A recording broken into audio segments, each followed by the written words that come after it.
Olá, boa noite. Chamar a Maine aqui.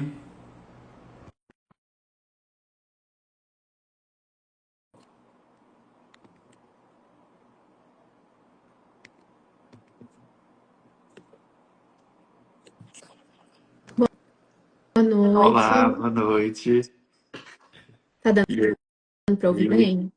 Sim, tá Sim, me ouvindo bem? tô, Tranquilo? tô te ouvindo bem. Sim. Tá entrando aí o pessoal. A Vamos gente tava esperar uns. comentando. É sua primeira live? Primeira vez que você faz? Minha primeira live. Minha primeira vez também. Mas, até já falando, a gente tá um pouquinho nervoso, primeira vez que a gente tá fazendo, mas vai dar certo. E nosso intuito aqui realmente é fazer uma divulgação em relação a diabetes e o tanto que a gente conseguir, né, alcançar de pessoas que têm familiares ou que vivem com diabetes ou pré-diabetes. Eu acho que a diabetes, ela é... Existem algumas coisas que a gente faz no dia a dia que às vezes pode parecer pouco, né, mas pode surgir um grande efeito, né? Isso. E acho que a gente vai começando aqui, primeiramente apresentar, né, para quem aí não me segue. Meu nome é Ranier, eu sou médico de família, é, fiz faculdade há cerca de 4 anos, que eu terminei a minha graduação, e logo em seguida, depois eu fiz residência de medicina de família. E aí é uma residência, né? A gente faz às vezes 2 anos, a duração da residência. E estou em Chapadão do Céu, atendendo pelo SUS há cerca de 1 ano. Tem sido muito bom. E até recentemente eu tenho começado estudos mais aprofundados em relação a diabetes. É um público muito grande, né? Que a gente tem de pacientes com diversos tipos de diabetes. E é algo que eu gosto de trabalhar bastante. E às vezes as mudanças que a gente vai orientando em consulta e a gente vê o resultado é de uma recompensa muito grande, né? E a Maine pode se apresentar? Bom, gente, boa noite. Meu nome é Maine, eu sou nutricionista, trabalho junto com a Raniera aqui no Sistema de Saúde de Chapadão Céu, mas eu também atendo particular. A minha experiência, o meu contato com o diabetes, ele começou justamente nesse trabalho que eu tô agora, porque é uma área que, na verdade, eu nunca gostei muito, que é a área clínica, né? Eu sempre quis ir mais para outras áreas. Mas trabalhando na UBS foi algo que eu me apaixonei. Assim, eu gosto muito do meu trabalho e foi algo que eu fui me aprofundando, né? As doenças crônicas não transmissíveis, e é justamente isso que você falou. Muitas vezes a gente tem hábitos hoje que a gente não sente o efeito deles hoje.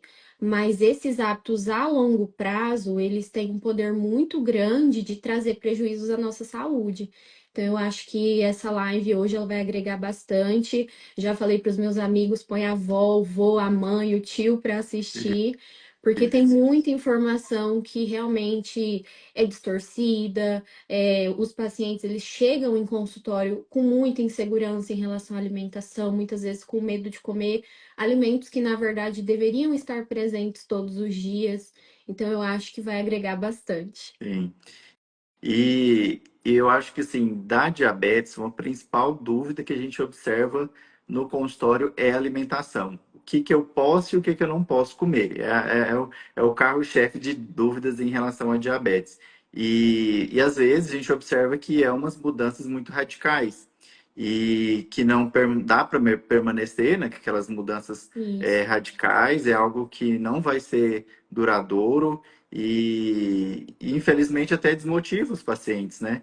Porque eles falam assim, realmente eu não dou conta, Não posso e comer meio que nada. sim, não posso comer nada, e a gente sabe que é completamente diferente, né? Então essa live eu acho que serve até para desmistificar esses mitos que acaba tendo aí na população, né? Isso. Eu vou começar aqui falando principalmente um pouquinho sobre o que vem a ser diabetes, os tipos que a gente tem e os sintomas mais comuns que às vezes a gente pode observar. Em relação à diabetes, a gente tem há alguns tipos. Hoje, com o passar do tempo, a gente observa que às vezes tem cada vez mais tipos de diabetes, mas os principais aí que a gente vai ter é o diabetes tipo 1, tipo 2, tem a diabetes mellitus gestacional, né, que às vezes vai cometer aquela mulher ali no período gestacional e que às vezes, depois da gestação, volta a normalizar, mas a gente precisa ficar de olho também para isso se vai voltar ao normal ou não. Em relação ao diabetes tipo 1, é, a gente sabe que a maior incidência geralmente é em adolescentes, crianças, mas às vezes pode acontecer em adultos também. É, tem até um exemplo no consultório de uma paciente que teve diagnóstico aos 22 anos. E aí, assim, ela hoje está por volta de 30 anos, e desde então ela vem tratando como diabetes tipo 2 e com a baixa resposta. E a gente observa que isso não é tão assim normal, é uma paciente nova, né, recebeu o diagnóstico tipo 2 e existem outros tipos de diabetes, então a gente precisa ficar de olho nisso também. Então, essa paciente provavelmente ela tem um tipo diferente de diabetes tipo 1, que foi um pouquinho mais tarde, mas não é o tipo 2, que geralmente surge aí depois dos 35, 40 anos de idade, e tem muita relação com fator de alimentação, de estilo de vida. A tipo 1, basicamente, é aquela pessoa que não tem produção de insulina, né, pelo pâncreas, e aí ela acaba não tendo mais essa produção, e às vezes esse paciente ele já vai direto para o uso da insulina. O que que acontece? Se o nosso corpo não produz insulina para baixar a glicose, a gente tem que colocar de fora para dentro. E aí é onde entra o papel da insulina nesses pacientes, às vezes já quando faz o diagnóstico. Outra seria o tipo 2, né, que vai vir às vezes mais tarde, tem muita relação com obesidade. A gente sempre fala assim que a diabetes está diretamente ligada com a obesidade e a mudança de estilo de vida, que entra aí como papel fundamental. E aí essa tipo 2 ela vai ser mais aquela resistência que vai vindo com o tempo ali no órgão que é responsável por essas insulinas e controle da glicose. E aí a gente tem outros tipos de diabetes, mas eles é, são menos frequentes. Eu acho que a gente tem principalmente essa ideia aí desses dois tipos de diabetes. Em relação a sintomas, um sintoma que a gente pode observar que ou um colega comentou que está sentindo alguma coisa, ou a gente mesmo começou a sentir isso, é um sinal que é importante a gente fazer uma avaliação, fazer uns exames. Principais sintomas que até a gente sempre orienta, que é os 4 P's da diabetes. E popularmente, né, falando na língua mais comum, seria basicamente perda de peso, aquele paciente que está emagrecendo e eles, eu não estou fazendo dieta, não faço atividade física e estou emagrecendo. Não é normal. Alguma coisa a gente precisa investigar. Outra coisa seria a sede excessiva, aquele paciente fala, tenho muita sede, toda hora eu quero beber água. Também é um dos sintomas muito comum. Urinar demais, né? Às vezes toda hora quer ir no banheiro, às vezes levanta à noite para urinar, também é um sintoma muito comum. E muita fome, aquele paciente que é a polifagia, né? Que às vezes quer comer demais, não está com fome e fica aquela constante vontade de ficar comendo algo. Também esses são os principais sintomas, além de visão turva, diminuição da libido sexual, né? Interfere bastante, então são alguns dos mais comuns. E aí, comentar um pouquinho sobre o papel do médico de família, né, nesse diagnóstico e no acompanhamento. Medicina de família é uma especialidade, né, e como toda especialidade, ela tem um alvo para se, digamos que para ter uma atenção de cuidado. E aí a gente fala que a gente é especialista em pessoas. Então, a gente é especialista nos principais problemas de saúde da população. E diabetes entra nisso, né? Diabetes, hipertensão, doenças pulmonares. Então, a gente tem essa aptidão para fazer esse acompanhamento, diagnóstico e tratamento, tá? E aí, Maína, eu queria até que você comentasse agora um pouco sobre essa questão do impacto da alimentação, né, no controle do diabetes. O que que você pode aí falar para a gente? Bom, então. A alimentação ela está diretamente ligada ao diabetes, tanto no desenvolvimento quanto na prevenção, né? Então, como você explicou, muitas vezes o diabetes tipo 2, né, ele vem a ser desenvolvido justamente por conta desses hábitos que aquele indivíduo tem ao longo da Uhum, vida. E mesmo o diabetes tipo 1, que não tem ali uma causa específica, ele envolve diretamente a alimentação também para que essa doença tenha um controle correto, né? Então, o que que acontece? A gente vê muitos pacientes que acham que por estar usando a insulina, está controlado ou não tem necessidade de tomar outros cuidados. Mas na verdade, não, né? Como você mesmo falou, muitas vezes o desenvolvimento vem da resistência à insulina, né? Que é algo que acontece antes do desenvolvimento, muitas vezes devido ao excesso de uhum, peso, né? Então, quanto mais gordura abdominal a gente acumula, quanto mais peso a gente ganha ao longo da vida, e o excesso de peso vem aí também de um conjunto de hábitos ruins, de uma alimentação que muitas vezes não tá legal, não tá balanceada, tá pobre em fibras, né? De um sedentarismo que vem muitas vezes acompanhado pela rotina cansativa ou por hábito mesmo. Então, estão diretamente relacionados. Então, por que que uhum. a alimentação ela é importante para o controle do diabetes? Porque tendo uma alimentação balanceada, controlada, rica em fibras, né, e orientada individualmente, porque a gente também precisa lembrar que cada indivíduo é um, Sim. né? Então, muitas vezes o paciente diabético vê o colega X fazendo dieta X que funciona para ele e muitas vezes ele quer fazer também. Então, a gente precisa também lembrar os pacientes que eles são indivíduos diferentes e que cada Sim. um precisa ter uma visão diferente, uma avaliação diferente, né? Olhar todo o contexto cultural, alimentar, religioso, porque a alimentação ela também envolve esses fatores, né? Uhum. Então, quando a gente pensa em montar uma alimentação para um paciente, a gente tem que respeitar se a religião não consome algum tipo de alimento, ou se a cultura dele cresceu comendo algum tipo de alimento diferente, ajustar as quantidades desses alimentos para que não seja justamente uma dieta muito restrita ou uma dieta que esse paciente não consiga seguir porque os alimentos que estão Sim. ali não fazem parte da Da realidade rotina, dele. né? Isso, exato, da cultura, daquilo que ele cresceu comendo, ou até daquilo que ele tem na região dele, porque em cada região nós temos culturas alimentares Sim. diferentes. Então, tudo isso está envolvido dentro do diagnóstico, dentro do tratamento e dentro da prevenção também do diabetes. Então, eu, como nutricionista, o que que eu tento sempre orientar os pacientes que chegam no consultório com resistência à insulina ou com uma síndrome metabólica ou já com o diabetes desenvolvido. A importância de manter um peso adequado, né? Porque Uhum. isso vai reduzir essa resistência, isso vai facilitar que a insulina seja captada. Então, é muito importante a gente lembrar isso aos pacientes, frisar que é a alimentação um dos principais pilares para que isso esteja controlado, né? Manter controle da pressão arterial também, porque quando a gente tem um peso controlado, a gente também controla melhor a pressão, a gente controla o perfil lipídico do paciente. E essas doenças crônicas, normalmente, elas vêm uma acompanhada da outra, né? Porque o excesso de peso, ele traz consigo esses vários problemas. Então, às vezes, o paciente começa com colesterol elevado, chega no consultório para tratar um colesterol, e desse colesterol ele vem para um quadro de pré-diabetes, e assim por diante, um aumento de pressão.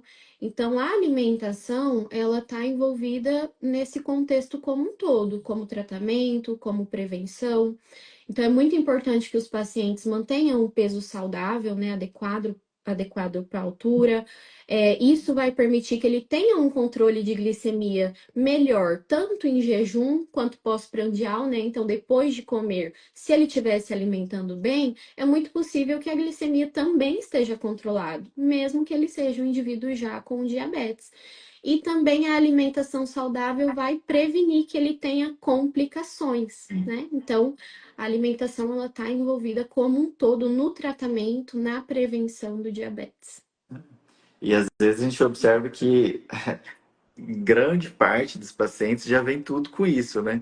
vem a obesidade, vem ali com a pré-diabetes, Isso, colesterol não está na meta, está ali um pouquinho ruim. isso, Então, e até é muito importante quando a gente procura um profissional que tem uma visão ampla do cuidado. É isso. porque às vezes a pressão ela vai estar ligada com a obesidade, ela vai estar ligada com o colesterol e com a diabetes. Então é fundamental que tenha um profissional que enxergue todas essas doenças crônicas, todos esses problemas de saúde para fazer um tratamento, né, de fato. Eu falo que eu não gosto muito da medicina fragmentada, no sentido de, vai para um médico e cuida só do coração, e aí passa um remédio. Ah, não, você quer ver a diabetes, você vai em outro. O colesterol, você vai em outro. E eles não se conversam. Então, quando a gente consegue ter essa visão ampla, Hum. paciente, assim, é muito bom. É Adere ao muito, tratamento, né? sim, questão de adesão, assim, melhora bastante. Então, realmente é fundamental. Uhum, Até eu já vou responder uma pergunta aqui uhum. da Lorena. Lorena perguntou o que que significa exatamente ser pré-diabética. Eu até aqui. O que significa exatamente ser pré-diabética? Nós temos, em relação a exames laboratoriais, valores de referência. E pensando em diabetes, nós temos principais dois exames. Existem outros, mas os principais que a gente pede é a glicose de jejum ou glicemia de jejum, às vezes muda de um laboratório para outro o nome, e hemoglobina glicada. A glicose, que é a glicemia de jejum, aquele que faz de manhãzinha em jejum, o valor normal é menor que 99. Entre 99 e 100, entre 100 e 125, a gente considera pré-diabetes. Em alguns casos, a gente já começa um tratamento para esse paciente, a depender do valor. Mas, a gente até vem comentando, depende de todo o contexto. Se aquele paciente tem obesidade, se tem outros problemas de saúde aliados, e às vezes acaba que a gente vai fazer o uso de medicação já de cara. Então, basicamente seria essa diferença aí entre 100 e 125 para pré-diabetes. E maior que 125, aí a gente considera já que aquela pessoa tem diabetes e a gente precisa abordar em relação ao tratamento. Deixa eu ver aqui, acho que a Maine saiu. Já voltei. Voltou? É que a minha mãe quer o link, não tá conseguindo. Entendi. Então é basicamente isso da pré-diabetes. E a pré-diabetes, eu sempre falo para os pacientes assim, olha, tá na hora. É a hora de. Deixa eu ver, aceitar aqui.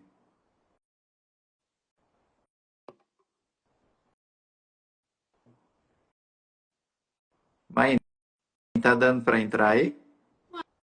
Ai, Acho que para mim você não tá aparecendo. não? Deixa eu ver aqui. Não. Peraí.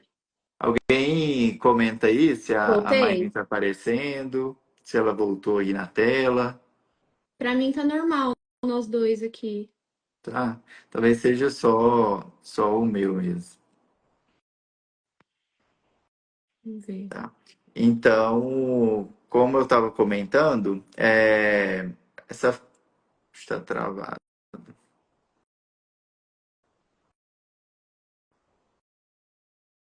Tá travado? Está travado.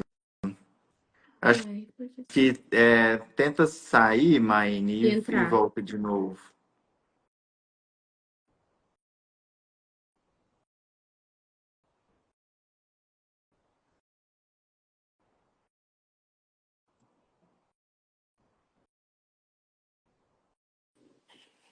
Agora voltou. Voltei? Aí, Isso, então certo. pronto. E é, alguém avisa aí se voltou tudo ao normal, a gente pode seguir. Em relação à pré-diabetes, estava comentando, eu sempre falo que é um momento assim fundamental para dali a gente começar a fazer as mudanças. Eu acho que é ali que a gente pode correr atrás para essa, né, essa glicose não voltar a aumentar. Então, é um momento assim que dá para a gente, digamos assim, pegar a doença bem cedo e conseguir fazer as mudanças, né? Lorena, deu para entender que seria pré-diabetes? Se ela está por aí É, ainda. Ok. Então, em relação a, até comentar um pouco em relação ao tratamento, né? A gente tem hoje diversos tipos de medicamentos, né? Tratamentos aí orais, né? Tem o mais comum, que é o Glifage, metformina, e cada medicação, às vezes, vai agir vai fazer algum papel. Todos eles, lógico, com o intuito de baixar, né, a glicemia, mas alguns vai fazer alguma execução um pouquinho diferente. E aí a gente tem, igual a gente estava comentando, depende do tipo de diabetes, para a gente saber se o tratamento vai ser medicamentoso, né, tratamento oral, ou se é outro tipo de diabetes, como tipo 1, que vai necessitar da insulina. Então, isso é muito individualizado e avaliar ali no tratamento mesmo. E às vezes tem pacientes que chegam com a HB glicada, né, que é um dos exames de diabetes, já chega muito alto, por exemplo, acima de 12,5%. Por protocolo, a gente já pode ter indicação, se esse paciente tiver com sintomas, de começar a insulina direto. Posteriormente, a gente pode, inclusive, tirar a insulina, mas naquele momento ali é válido já entrar com insulina. E aí entra todo um medo, né, da famosa insulina. Meu Deus, vou ficar aplicando isso pro resto da vida. Então, e eu sempre falo assim, é uma comunicação de má notícia, né? é. A diabetes. Então, assim, a pessoa fica morrendo de medo. Meu Deus, vou ficar cego, vou perder meu pé. Só vem esses pensamentos, né? Então, mas assim, é algo que a gente observa que acompanhando certinho, a gente tem bons resultados e previne bastante essas sequelas, né? Digamos assim, esses problemas que podem vir futuramente, tá? Uhum. Deixa eu. Ó, tem algumas perguntas. Uhum. Sim. Você quer responder agora já? Vamos. é, vamos prosseguir. E aí agora eu acho que a gente volta e vai respondendo aí as Uhum. perguntas, tá?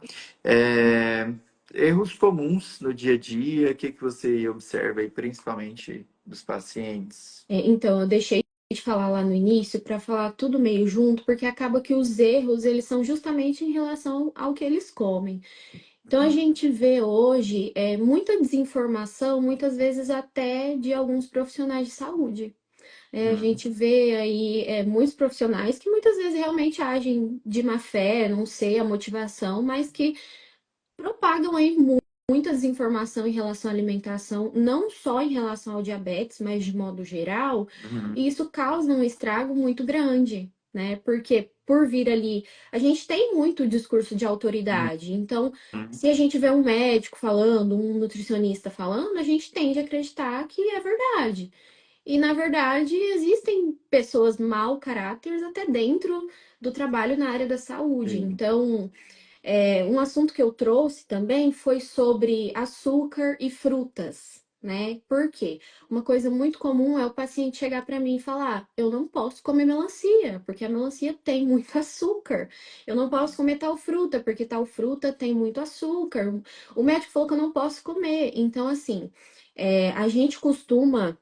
A gente não, né? Muitos profissionais costumam avaliar os alimentos pelo índice glicêmico. E muitas vezes o que que acontece? O índice glicêmico, ele é uma parte daquele alimento só, né? E os alimentos, eles são compostos de vários outros nutrientes. Então, se às vezes a gente olha só para o índice glicêmico daquele alimento, a gente considera que realmente ele é ruim.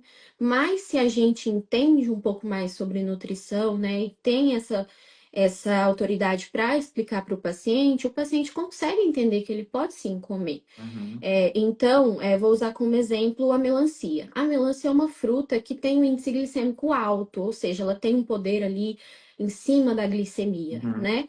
Porém, quando a gente para pensar nas frutas, a gente sempre tem que associar frutas a fibras.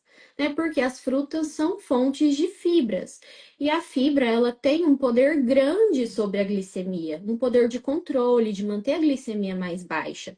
Então, o incentivo às frutas, ele tem que ser algo assíduo e que acontece dentro dos consultórios. E muitas vezes a gente vê o contrário, um terrorismo nutricional em cima das frutas para as pessoas com diabetes, quando na verdade ela é muito importante, ela tem que estar presente e muitas vezes em 3 porções diárias, né? Por Uhum. conta das fibras, por ser fonte de vitamina, por ser fonte de minerais. São alimentos que ajudam muito no controle da glicemia, eles trazem mais saciedade, eles vão reduzir a resistência à insulina. Por trazer mais saciedade, o paciente consegue ter um controle melhor de peso, né? E muitas vezes a gente vê esse terrorismo. Então, esse foi um assunto que eu quis trazer, né, Uhum. para isso também. E também em relação aos carboidratos. Muitos Uhum. pacientes acham que eles não podem comer os carboidratos, né? Então, nossa, eu não posso comer arroz, eu tirei o arroz, tirei a batata. E na verdade, não, né? A gente tem estratégias para que o paciente possa comer, a gente tem a contagem de carboidratos que é para explicar assim por cima. A gente usa uma como se fosse uma tabela de alimentos equivalentes e a gente faz uma contagem ao longo do dia individualizada para aquele paciente, para o peso, para como está a glicemia ao longo do dia, para que ele consiga ter um controle de Uhum. quantos carboidratos e quantas gramas ele consome ao longo do dia. E Uhum. fazer as trocas. Então, alimentos que têm a mesma proporção de carboidrato entraria como substituto daquele outro. E aí, isso a gente explica em consultório para o paciente para que ele consiga reproduzir em Uhum. casa, né? E também o mais importante em relação aos carboidratos, muitas vezes é o tipo de carboidrato e o acompanhamento desse carboidrato. Então, como exemplo, eu vou E usar o vem pão. junto ali, né? Isso, vou usar o pão como exemplo. Então, muitas vezes o paciente fala: Ah, eu acordo e como pão no café da manhã, nossa, minha glicemia vai lá em cima. Aí você para investigar: com o que você come esse pão? Ah, eu como pão puro, ou eu passo uma manteiga, uma margarina, né? Então, acaba que esse café da manhã não fica nutritivo, ele não é fonte de fibra nem de proteína. Então, realmente, não vai ser uma refeição que vá fazer bem ou que vá ter um controle ali na glicemia.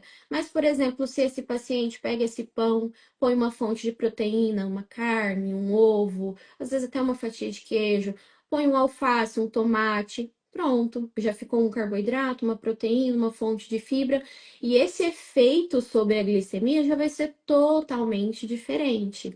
Então, assim, existem realmente muito terrorismo nutricional em cima da alimentação da pessoa com diabetes. E eu acho que isso é uma das coisas que mais prejudica o tratamento.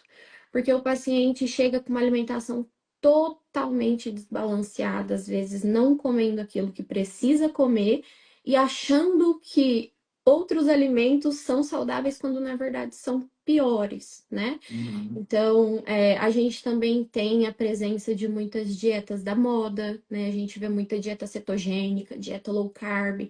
Então, assim, a dieta low carb, eu vou falar um pouquinho por cima, ela até tem um efeito bacana sobre a glicemia. Porém, ela é uma dieta que não consegue ser mantida a longo prazo, né? Porque ela tem uma certa restrição. Então, é muito difícil para o paciente manter aquilo ali a longo prazo. Ele consegue manter por um período, né? Mas depois acaba que vai deixando de lado, ele vai voltando a comer as outras coisas, acaba desistindo porque é difícil, né? Sim. Tem E outros. até em relação a esse, fazer o link em relação à dieta low carb, pensando na diabetes, hoje tem vários estudos que vêm surgindo sobre a reversão do diabetes tipo 2, né, que está muito Uhum, ligado com o estilo de vida.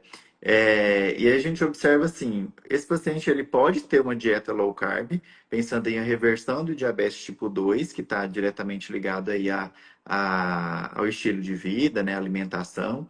E só que se hoje ele faz essa dieta, ele vai ter que meio que permanecer nessa dieta para o resto da vida, exato, porque ele já tem aquele risco aumentado. Então, assim, ele vai ter que controlar o peso e manter essa alimentação. Então, exato. é factível? Como que está em relação o conhecimento do paciente sobre essa dieta. Então, assim, é super válido, mas a gente tem que trabalhar também ao longo prazo, né? Como que esse paciente está Isso. pensando no momento, de fato. Exato, é justamente o caso da low carb. Ela até tem um resultado, mas assim, o que os estudos mostram que a longo prazo ela não consegue ser mantida. Então, Uhum. muitas vezes é muito melhor que esse paciente passe ali por um atendimento individualizado, que ele faça os ajustes na alimentação, seguindo uma alimentação balanceada, porque ele também consegue ter um resultado bacana, do que Uhum. passar por uma dieta restritiva, que vai gerar mais estresse, né? Que às vezes frustração também, porque em um momento melhora e depois aquela piora volta a acontecer. Uhum. Então é muito comum que isso aconteça e é muito frequente dentro do consultório, tanto no particular quanto no Sistema Único de Saúde, a gente vê. E outra questão das dietas, como por exemplo a dieta cetogênica, ela é muito propagada, porém ela não é uma dieta segura. Então, ela exclui vários Uhum. grupos, gestante não Uhum. pode fazer, lactante não pode fazer, criança, doente crônico renal não pode fazer. Então, muitas vezes, quando um profissional propaga esse tipo de alimentação sem especificar que ela tem restrições, uma pessoa que tem algum problema desses pode chegar a reproduzir ou introduzir esse tipo de alimentação e, na verdade, ter um prejuízo ali no É. caso clínico. É, às Então, essa vezes o parte, profissional lança como uma receita de bolo, e né? Que poderia ser válida isso, para qualquer pessoa, mas exatamente, é aquele volta naquilo que a gente falou, é o cuidado individual, né? Como que aquele exato. paciente se tem outro problema de saúde, se aquela alimentação vai ser válida para você ou não. É, às vezes a gente observa essa questão da dieta, né? Um amigo foi lá no nutricionista e me passou aqui o cardápio.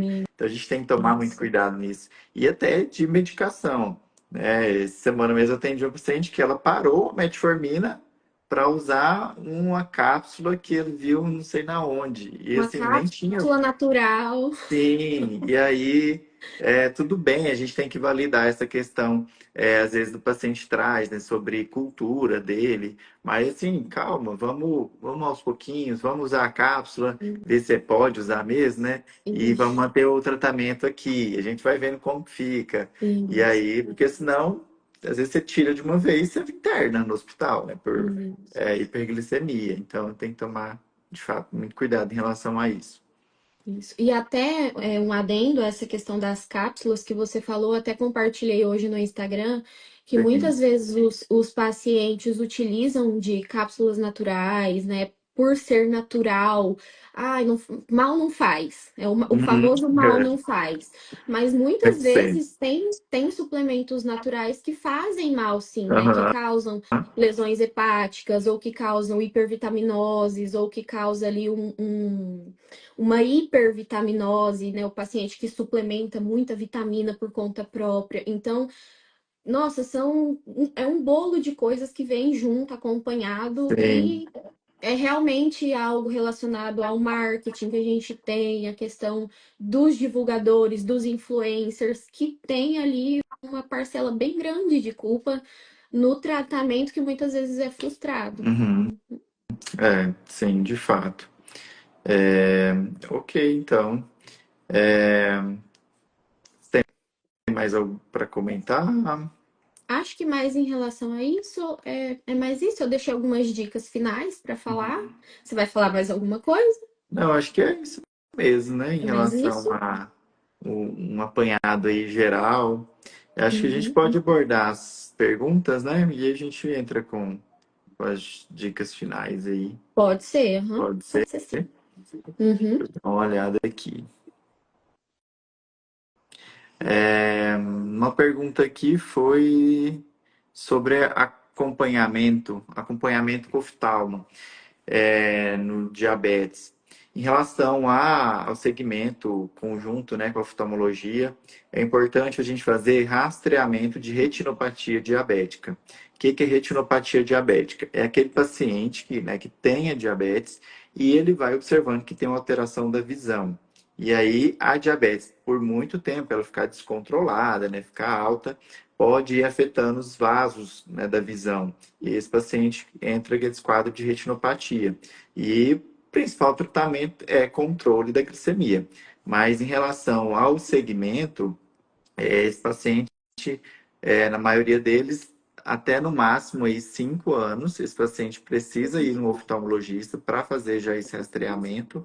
E às vezes, até no caso de diabetes tipo 2 no diagnóstico, que a maioria dos pacientes, assim, às vezes, tem muito tempo que foi no oftalmo. Então, às vezes, já fez o diagnóstico, já orienta para procurar o oftalmologista, fazer o exame, né, que chama de fundo de olho ou fundoscopia.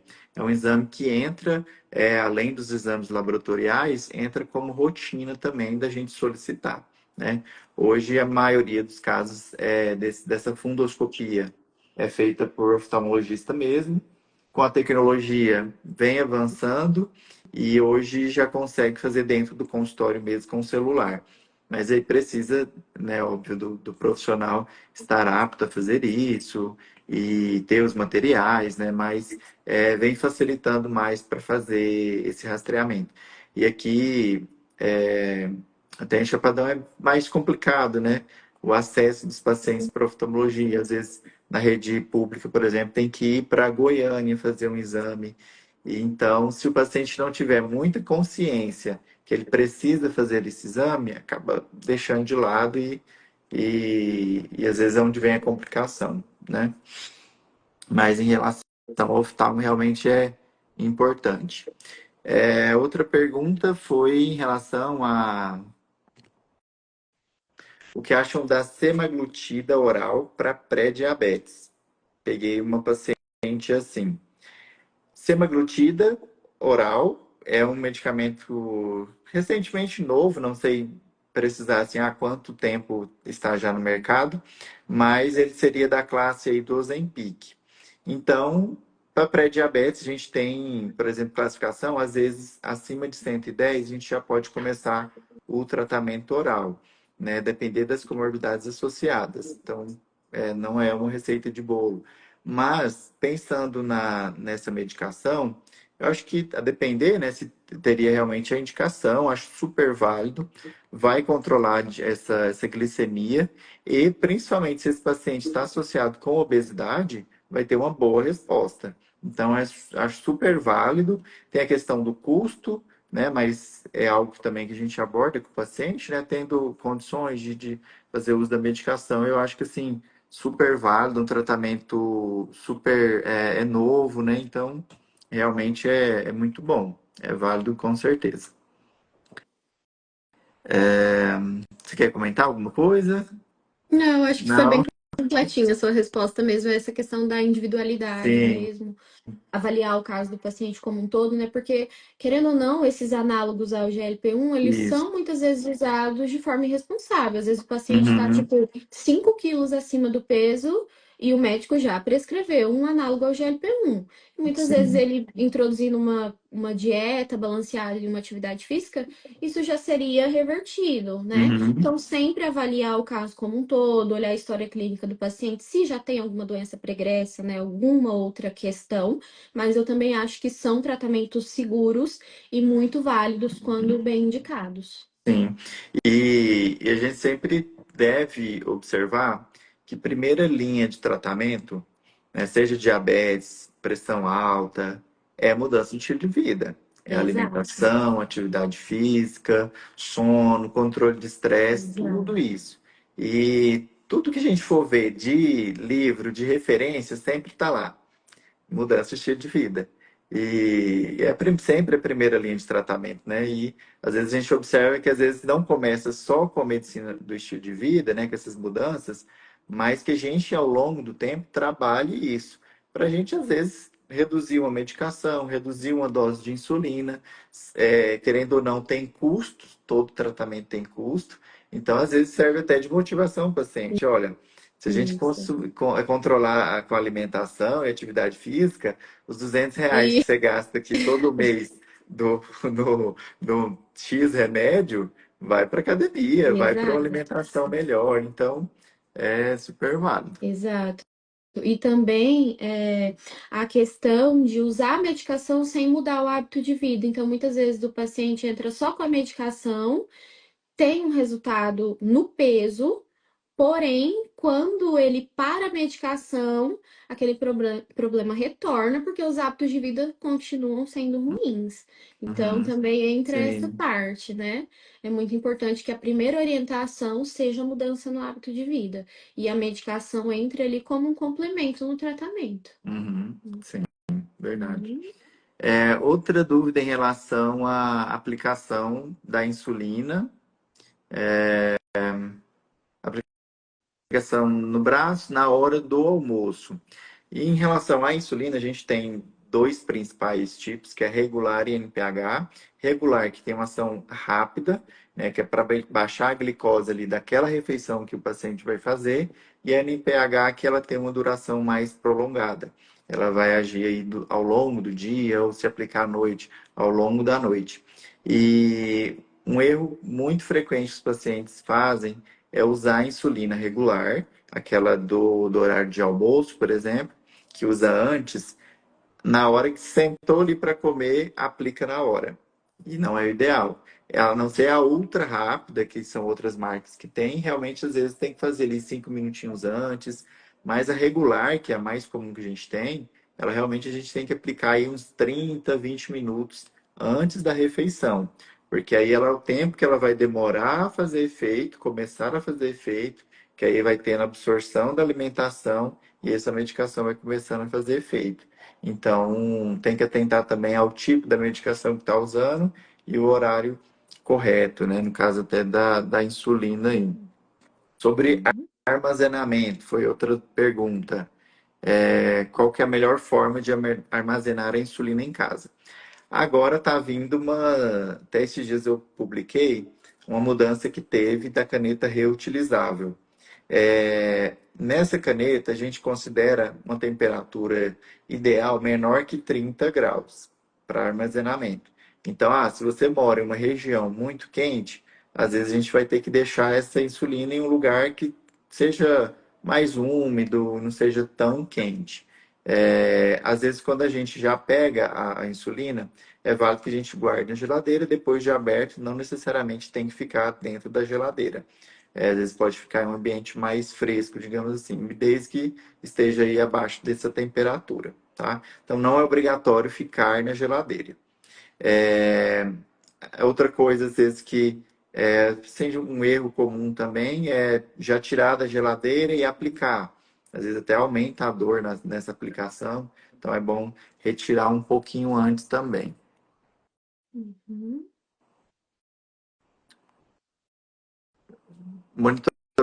Monitorização contínua de glicose, indicada para pessoas com diabetes tipo 2 que não usam insulina.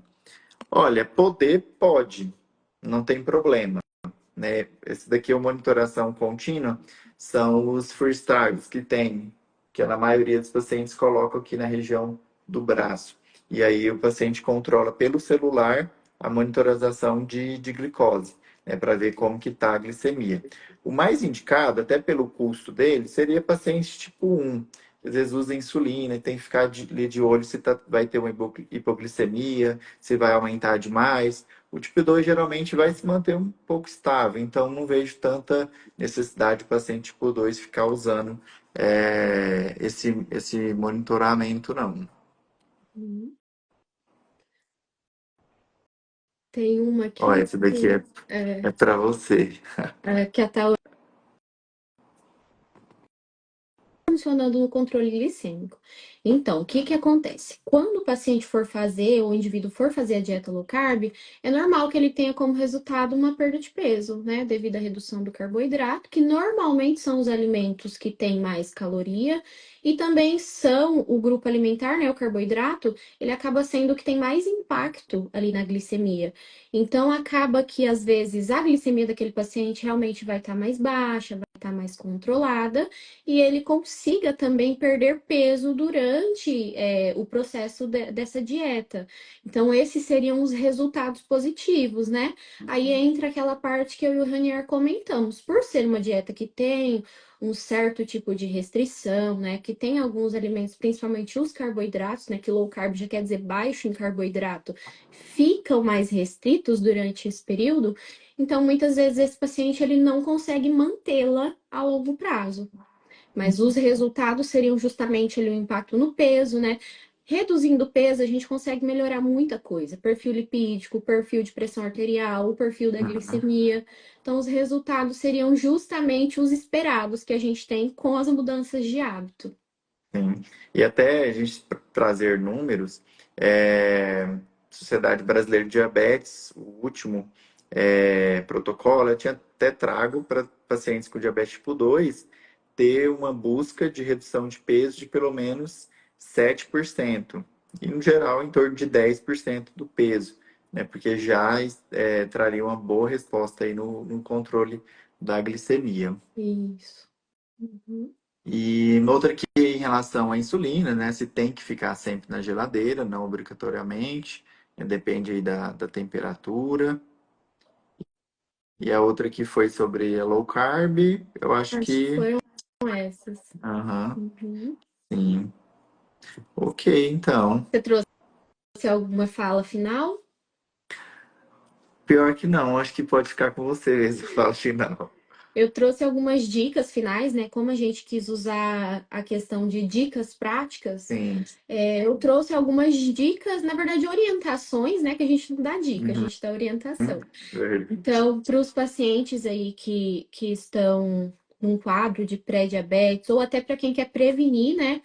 Então, tentar fazer entre 5 refeições no dia fracionadas, 3 refeições principais, então, por exemplo, café da manhã, almoço e jantar, e 2 refeições ali adjacentes, que podem ser lanches ao longo do dia, né? Frutas ao longo do dia.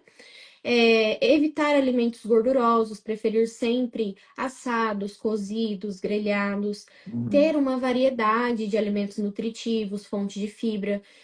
Então, tendo uma ingestão grande de hortaliça, legume, fruta, que esse consumo ele seja diário, né? E que o restante ali, os alimentos que a gente pede ou come às vezes, eles sejam a minoria da nossa alimentação. Então, uma coisa que eu acho muito importante a gente sempre falar é que nenhum alimento é proibido. A gente pode comer de tudo, mas algumas coisas a gente tem que comer todos os dias e outras coisas a gente deixa para momentos específicos, né? Ali uma refeição Uhum. livre, reunir com a família, um aniversário. É claro que o paciente diabético ele vai poder sim comer, porém, na maioria das refeições ele precisa se manter saudável. Outra questão é evitar as bebidas açucaradas, refrigerante, suco. É importante que o consumo seja mínimo. Hoje a gente tem bebidas zero açúcar, né? Que a gente não considera saudável, porque de qualquer Uhum. forma ele vai corante, ele vai aditivos, porém, para aquele paciente que tem um consumo muito alto e quer reduzir, ou está tentando parar, mas ainda não está conseguindo, às vezes seria bacana trocar um refrigerante comum por um refrigerante zero, porque ele realmente não tem açúcar, né? Ele vai ter ali os adoçantes artificiais, mas o açúcar ele não tem. E ele é zero caloria, então ele também não tem um impacto no Uhum. peso, né? Então, ele ajuda esse paciente também no sentido de tomar um refrigerante comum, que tem caloria, que tem açúcar, mas ele continua não sendo um alimento Uhum. saudável. E também eu queria frisar a montagem do prato, né, que a gente até colocou no cronograma. Eu não trouxe nenhum exemplo, mas é fácil de entender. Então, o nosso prato costuma ser redondo. A Uhum. metade dele, 50% do prato, o ideal é que ela seja composta por vegetais, crus ou cozidos. Então, salada, legume cozido, verdura, enfim, o que o paciente tiver como hábito, como rotina. E a outra metade dele vai ser dividida em dois. Então, metade da metade é onde a gente coloca fonte de proteína, então carne, feijão, ovos, e a outra metade da metade, 25%, é onde entraria o carboidrato. Outra dica legal também é tentar evitar misturar os carboidratos no prato. Então, se você conhece quais são as fontes de carboidrato, sempre tentar servir um só Ou se você já tem um conhecimento sobre questão de caloria e alimentos proporcionais, aí você pode misturar. Porém, é sempre importante você tentar perguntar antes para um nutricionista, pedir essa orientação para que você não misture muitos alimentos no prato Uhum. sem a devida orientação e isso acabe refletindo no quadro. E aí, como sugestão de alimentos que eu acho muito bacana a gente incluir e que são acessíveis, são justamente frutas, iogurtes, que a gente vê vários tipos hoje em dia. A gente tem o iogurte natural, que nem todo mundo gosta por ser azedo. Porém, a gente já tem o iogurte triplo zero, que é zero açúcar, zero gordura, zero lactose para quem é intolerante, para quem não é, não tem necessidade. A gente tem a aveia, que é uma fonte de fibra excelente, que tem um poder bacana sobre a glicemia, e os grãos integrais, né? Então, a gente consegue manter uma alimentação bacana com alimentos que estão no nosso dia a dia. Uhum. Então, eu quis trazer um pouco disso também, porque muitas vezes a pessoa acha que fazer dieta é uma coisa cara, é uma coisa que não envolve arroz e feijão, é uma coisa que envolve barrinha de proteína, e na verdade Uhum. não. A gente consegue manter uma dieta bacana com as coisas que tem na nossa cultura e no nosso dia a dia. Então, a gente pode pôr um cuscuz, desde que a gente associe com uma proteína e uma fibra. Então, sempre tentar fracionar refeições, não ficar tempos prolongados em jejum, porque a pessoa que tem alteração de glicemia, ela não vai alterar só dela se alimentar. Às vezes, dela ficar muito tempo sem comer, isso pode causar uma hipoglicemia também. E muitas vezes, se ela acumula essa fome para a refeição, ela pode ter uma hiper depois porque comeu Uhum. demais.